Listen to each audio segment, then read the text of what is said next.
Mahilig ka ba sa mga antique? Iba kasi ang ganda ng mga ito. Classic at sumisimbolo sa ating sining. Meron pang historical value. Ngunit matagal ng kwento-kwento na ang ilan sa mga lumang gamit tila hindi raw maiwan-iwan ng mga dating may-ari kahit sila'y patay na.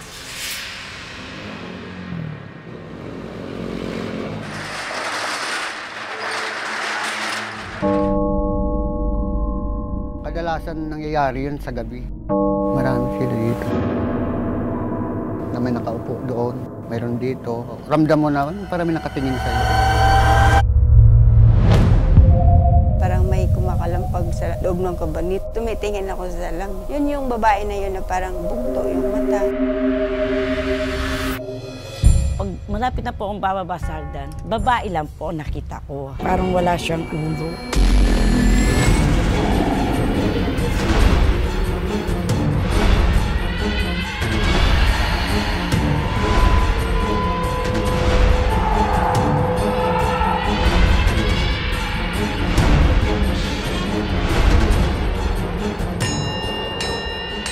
May umiiyak, may sumisigaw, may dumadaing. Ano kayo? Ang sakit sa ulo talaga. Sakit.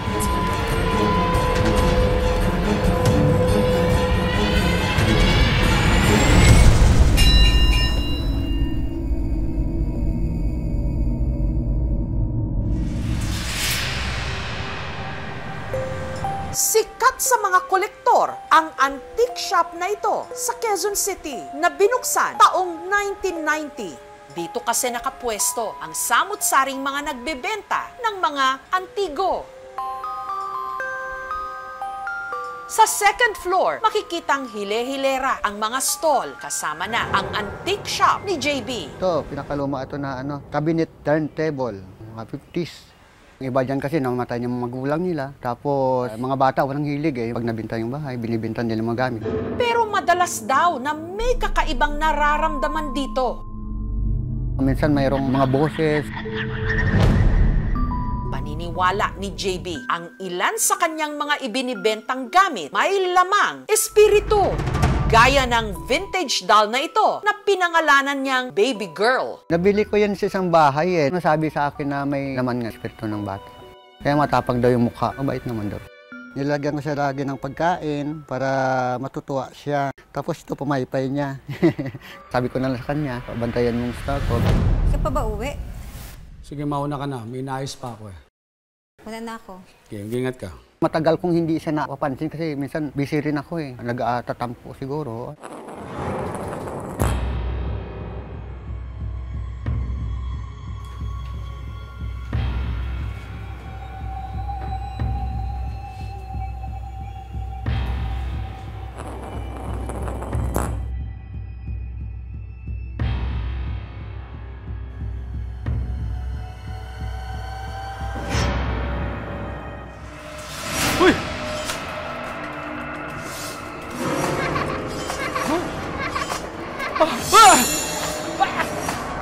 Magpapatay ko ng ilaw. Ramdam ko na kagad, may ibang espiritu na nasa tabi mo. Huwag niyo na akong hintayin, ha?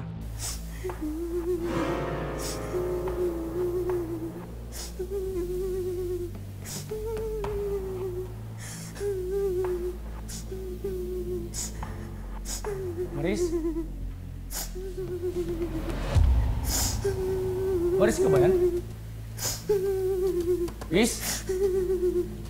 Miss, anong ginagawa mo dito?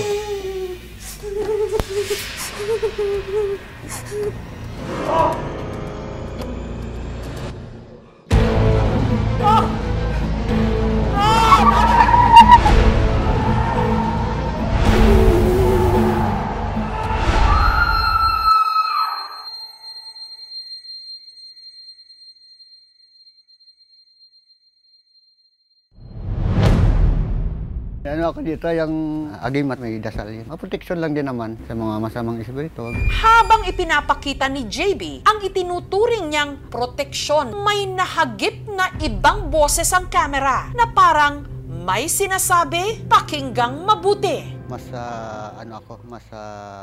okay ang pakiramdam ko.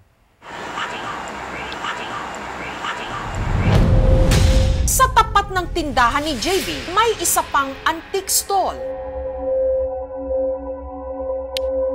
na pagmamay-ari naman ni Mariz. Sa sandamakmak na mga nakadisplay sa kanyang antique shop, ang kahoy na aparador na ito na may salamin, ang sadya raw mahiwaga.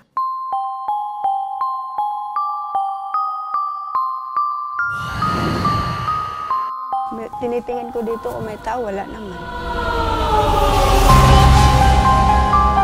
Yun yung babae na yun na parang bugto yung mata, parang galing sa iyak. Malungkot siya, parang may gusto siyang nanghingi ng tulong. Ayan na, tumitingin lang din, parang ganun lang, ordinary lang mukha niya. Hindi niya nakikita. Ayan na.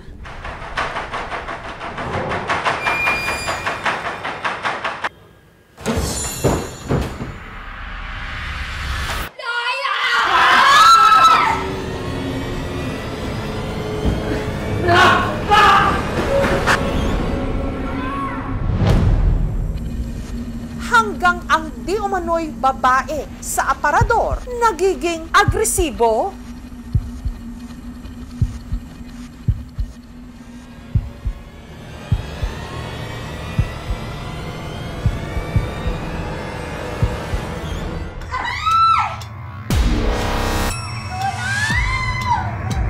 Parang biglang hinihila, parang pinaglalaroan. Pero maliban sa babae sa aparador, may iba pa raw nagmamasid sa kanya.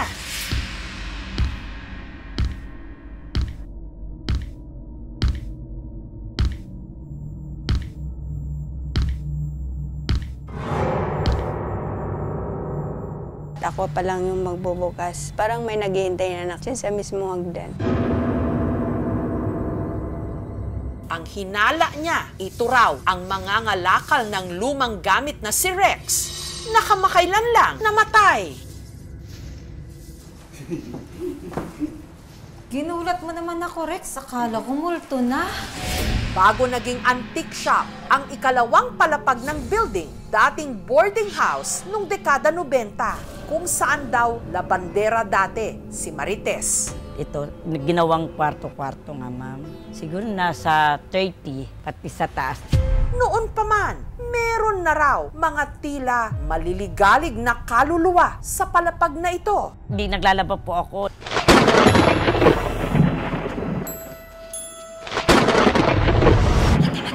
Kinausap ko siya, huwag mo naman akong takutin. Hanggang taong 2000, ang mga dating kwarto tinanggal at ginawa ng stall ng mga antique shop dahil wala ng mga nagre-renta kung saan siya dating naglalaba. Si Mato, naglalako na lang ngayon ng pagkain sa mga stall owner. Bili po kayo suman? Ate? Ate, bili kayo suman? Ate?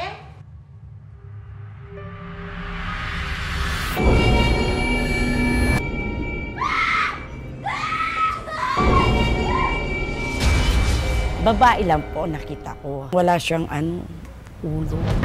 Sa kalagitnaan ng interview kay Mato, may nai-record na tunog ang aming kamera na para bang may umihip malapit sa kanya. Gayong wala namang bukas na bintana kung saan pwedeng pumasok ang hangin. Pakinggang mabuti. Sabi ko, inikilabutan po ako para may tumatabi po sa tabi ko. Ngayon po, ma'am.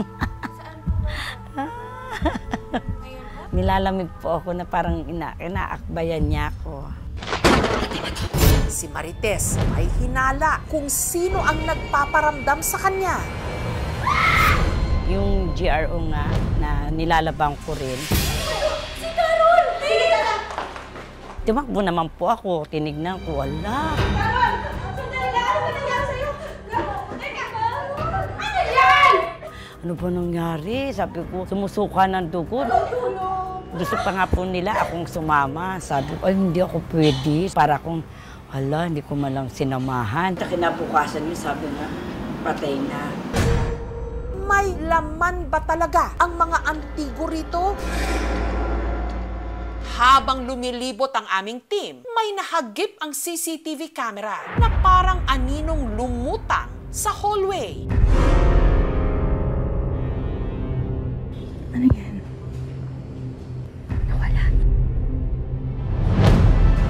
para mag-imbestiga sa di umano mga pagpaparamdam. Sa araw na ito, ang customer nila sa antique shop, ang paranormal researcher na si Ed Caluwag. Si Ed walang kahit anumang impormasyon kung ano sa mga gamit sa antique shop ang pinaniniwalaang may laman na espiritu. Meron po bang pangyayari na parang may biglang gaganon sa inyo dito? Bakit po, nung in-interview po ako, may sa akin. Sabi ko, alam, Diyos, yan na. Sabi ko, inikilabutan po ako para may tumatabi po sa tabi ko. Ngayon po, ma'am. Gamit ang lumang aparador na may salamin na ayon kay Ed, maaaring maging portal ng mga hindi matahimik na kaluluwa. Sinubukan niyang kausapin ang mga di umano nagpaparamdam. Ano ang nakikita mo ngayon, te? Babae po talaga nag-aamin sa akin. Sumukha po siya ng dugo. Nakita ko po yung babae Siya po. na siguro ang edad po niya is mga 25 pataas. Malalim yun dito. Medyo matangos yung ilong, pero malalim yun dito. Yung dito naman niya, medyo maitim. Tapos, galing ni Sir Ed. Nais kitang makausap. Ano ang pangalan mo?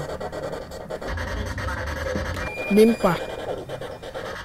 Dalawa yung binibigay niyang pangalan. Parang Minerva. Nung pihitin niya ang kanyang paranormal device na kung tawagin naman, portal for spirit box. Ang isa sa mga bumbilya sa loob ng stall ni JB, kahit pa hindi dapat umilaw, Biglang may gumalo sa ulo ko eh. si Ed nagdesisyong mag-isang kausapin ang sinasabing matanda. Ang kasunduan niya sa mga staff, kung sakaling malakas ang puwersa, papatunugin ni Ed ang kanyang Tibetan singing bowl.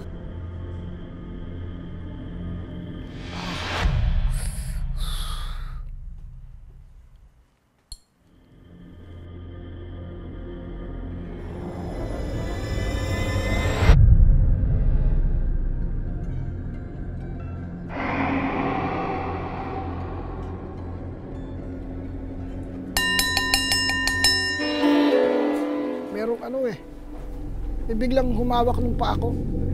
Ramdam ko yung, as in, dakot niya yung dito ko.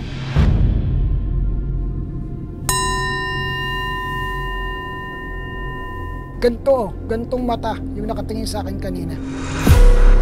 Si Ed, sinubukan muling kausapin ang mga di umano nararamdaman niya sa paligid habang mag-isa siya sa second floor.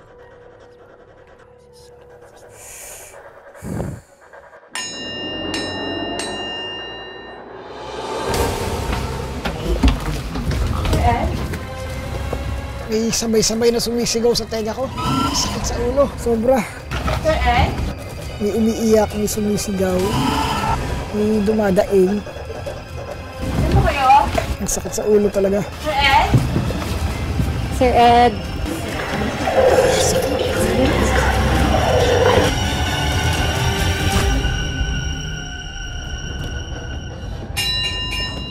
May bulong ng pangalan, sabi Maris, Maris, Maris. Meron ka bang kilalang lalaki na nagkaroon ng connection sa'yo na namatay na? ay upo. Ang tinukoy ni Maris, ang dating mangangalakal ng lumang gamit na si Rex. Nung binanggit ko na nakatingin. Dahil gusto niya makapag-participate doon sa communication, bigla siyang nag-pop out dito in a form of orb or light. Samantala, sinubukan ng aming team na hanapin ang pamilya ng dating may-ari ng aparador. Natagpuan namin sila dito lang din sa Quezon City. Pamilyar po ba kayo sa aparador po na to, sir? Yes po. Binenta ko po siya sa antique shop. Ang aparador, pagmamay-ari ng great-grandmother ni Rondi na si Lola Concepcion. Family heirloom po siya. Kasama na po nila po yun. Bedridden na po siya nung inabot ko po. Meron na po siyang laging kasama na nag-aalaga po sa kanya. May pamilyar na pangalan silang naaalala sa mga nag-alagang kasambahay noong may sakit pa ang kanilang lola. Kaya lagi po niyang tinatawag nung time na yun yung pangalan na Nympha at saka Minerva po. Kaparehong mga pangalan na tila narinig ni Ed sa kalagitnaan ng kanyang paranormal investigation. Dalawa yung binibigay niyang pangalan, parang Minerva. Pwede ko po bang malaman ang pangalan niyo? Nympha. Hanggang noong 1996, sa edad na 96, si Lola Concepcion namatay. Kung sa lola ko po, ay hindi naman po kasi yun ang name niya. Baka hindi naman po siya yung may attachment do sa aparador. Baka po yung Nympha or si Minerva, yun po yung may personal attachment. Ipinakita ng aming team kay Maris ang litrato nito. Matanda.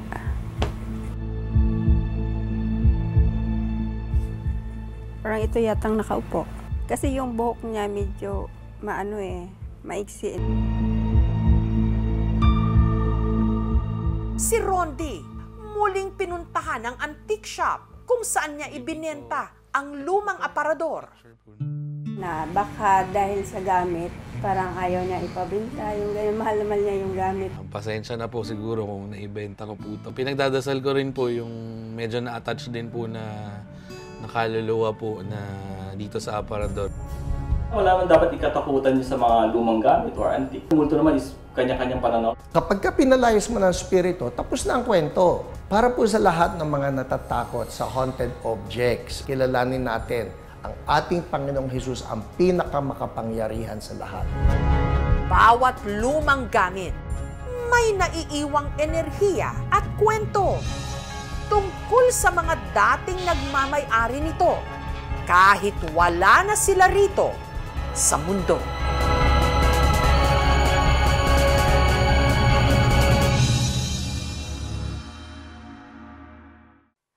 Thank you for watching, mga kapuso. Kung nagustuhan niyo po ang videong ito, subscribe na sa GMA Public Affairs YouTube channel. And don't forget to hit the bell button for our latest updates.